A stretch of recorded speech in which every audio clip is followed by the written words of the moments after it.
بسم اللہ الرحمن الرحیم۔ السلام علیکم ورحمۃ اللہ وبرکاتہ۔ دوستو، گپ شپ توقیر مظہر میں آپ کو خوش آمدید۔ ناظرین، ایک ڈرامہ سیریل ہے بیوک سلکوکلو، جس میں ایک کردار دکھایا گیا ہے حسن بن صبا کا۔ اس ڈرامے کا مطلب ہے سلجوکوں کا عروج۔ حسن بن صبا ایک ظالم، ایک سفاک، ایک سازشی، ایک مکار، ایک درندہ صفت شخص ہے۔ میں نے آج آپ کو اس مختصر ویڈیو میں حسن بن صبا کے بارے میں بتانا ہے۔ یہ بات بتانے سے پہلے میں آپ کو ایک بات بتانا ضروری سمجھتا ہوں۔ تاریخ میں 3 دوست گزرے ہیں، ان تینوں نے بہت زیادہ شہرت پائی ہے۔ ایک دوست نظام الملک توسی، جو کہ اپنی ذہانت، اپنی دیانتداری کی وجہ سے ملک شاہ کا وزیر اعظم مقرر ہوا۔ دوسرا دوست عمر خیام، جو کہ ریاضی اور الجبرے کا بہت ماہر تھا اور وہ ایک بہت بڑا شاعر بھی تھا۔ اس نے اپنی شاعری میں بہت بلند مرتبہ حاصل کیا ہے۔ اور تیسرا دوست حسن بن صبا تھا۔ آج میں نے آپ کو حسن بن صبا کے بارے میں بتانا ہے۔ حسن بن صبا کرامتہ باطنیہ فرقے کا پیروکار تھا، جو کہ خلافت عباسیہ کی بجائے مصر کے عبیدیہ سلطنت کے پیروکار تھے۔ ان کی بحرین پر حکومت تھی۔ جب بحرین کی حکومت ان سے جاتی رہی تو انہوں نے مختلف تنظیمیں بنائیں اور خفیہ طریقے سے اپنے نظریات کی ترویج کا کام شروع کیا۔ حسن بن صبا 1050 عیسوی یعنی 428 ہجری کو ایران کے شہر قم میں پیدا ہوا۔ حسن بن صبا نے اپنی ابتدائی تعلیم رے میں حاصل کی۔ اس کا باپ اسماعیلیہ فرقے کا پیروکار تھا۔ جبل کے مقام پر حسن بن صبا نے بھی اسماعیلیہ فرقے میں شمولیت اختیار کی، اور یہ فرقہ، یہ گروہ جو ہے، یہ خلافت عباسیہ کی بجائے مصر کے عبیدیہ سلطنت کا پیروکار تھا اور ان کو سپورٹ کرتے تھے۔ چونکہ یہ نظام الملک توسی کا دوست تھا، اسی لیے ملک شاہ کے دربار میں اس کو نمایاں حیثیت مل گئی۔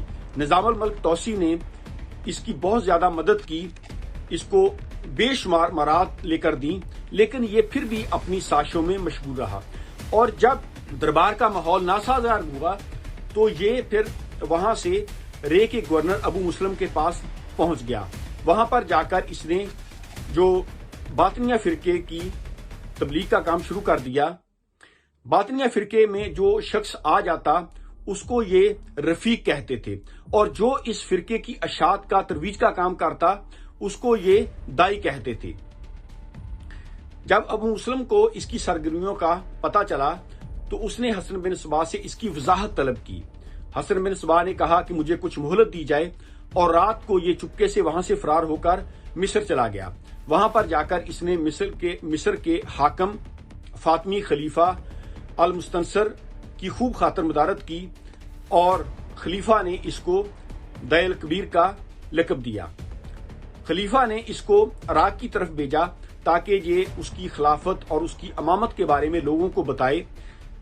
یہ وہاں سے جب خراسان کے علاقے کوہستان میں پہنچا، وہاں پر ایک جگہ تھی قلعہ الموت، یہ وہاں پر ٹھہرا۔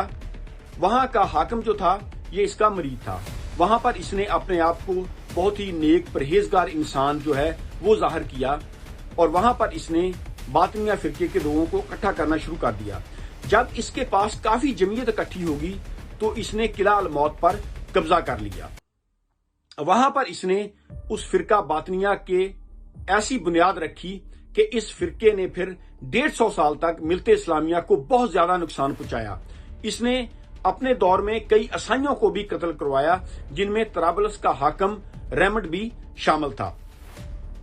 حسن بن صبا کے گروپ کے لوگوں نے ہی سلطان صلاح الدین ایوبی رحمۃ اللہ علیہ پر 3 بار حملہ کیا اس کے فدائیوں نے، لیکن اللہ نے سلطان صلاح الدین ایوبی رحمۃ اللہ علیہ کو اپنے فضل سے محفوظ رکھا۔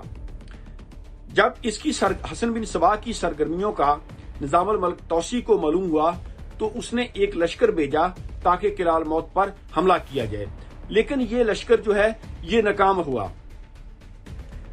اب میں نے آپ کو بتانا تھا کہ کس طرح حسن بن صبا نے قلعہ الموت میں وہاں پر ایک مصنوعی جنت بنائی۔ وہاں پر یہ لوگوں کو حشیش پلا کر ان کے ذہنوں کو معاف کر دیتا، اور پھر ان کو مصنوعی جنت کی سیر کروائی جاتی، اور واپس پھر ان لوگوں کو جب حشیش پلا کر حسن بن صبا کے سامنے پیش کیا جاتا